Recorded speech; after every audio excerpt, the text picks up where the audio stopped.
Learn the use of Butego. Butego means has brought in as a verb in sentences. We are going to use this very verb, Butego, as our verb in sentences right now. Remember, it is in past tense. Let us start. Igbo English. Number 1 sentence says, Ego ebutego oche anọ ahụ ebe a. Ego ebutego oche anọ ahụ ebe a. Meaning, Ego has brought in that 4 chairs here. Remember, we have Butego here while we wrote ebutego because of Ego. Ego is a person. That is why we put a here. We mention a name of a person. That is why we put a prefix before Butego in order to have a good sentence. That is, Ego ebutego oche anọ ahụ ebe a.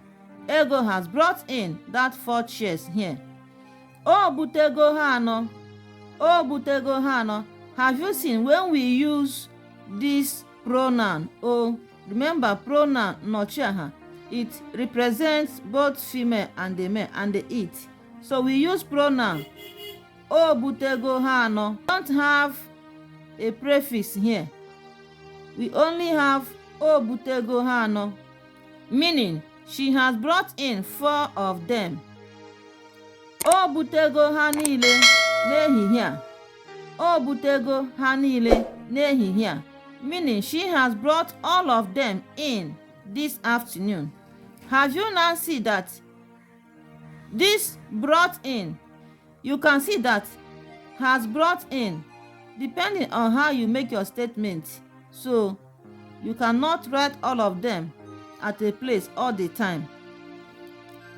For example, she has brought all of them in this afternoon. You can see that we have in here and we have has brought here. Ha niile ebutego nke ha n'otu n'otu ebe ahụ. Ha niile ebutego nke ha n'otu n'otu ebe ahụ. Meaning, all of them have brought in theirs one by one there. Remember, what we have here is has brought. While we wrote here, all of them have brought in theirs one by one because of this them. It is in plural. This is a pronoun in plural. So that is why we wrote have. We wrote have, showing that they are many. Have is a verb that shows plural. That shows plural things. So that is why we wrote all of them have brought in theirs one by one there. You can say there or you can say that place, ebe ahụ, the same thing. We use the same color marker to identify same words both in English and in Igbo for easy understanding. Ask your question at the comment section.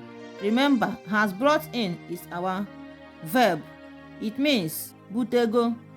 Has brought in means Butego. Like and share our videos. Follow us for more. Bye.